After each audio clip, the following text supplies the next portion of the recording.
Welcome back to the channel. In today's video, I'm going to show you guys how to stop people from adding you to groups on Instagram. It's actually really easy to change the setting on Instagram so you can stop people from adding you to groups that you don't want. So all you guys have to do is go over to Instagram and open that up. Once you're on Instagram here, you want to go over to your profile. So just go in the bottom right corner and click on your profile. Then you want to navigate to the top right corner where you see the three lines. Click on that. And then you want to go to settings. Once you're in settings here, you want to go to privacy.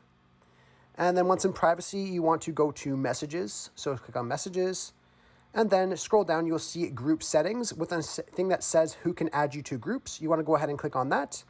And then right here, as mine is set to, it says everyone on Instagram can add me to groups. You want to change that to only people you follow on Instagram to add you to groups. So only your friends and stuff could add you to groups and you don't get those mass spam groups that happen quite often on Instagram. So we'll just give this a second here to finish updating.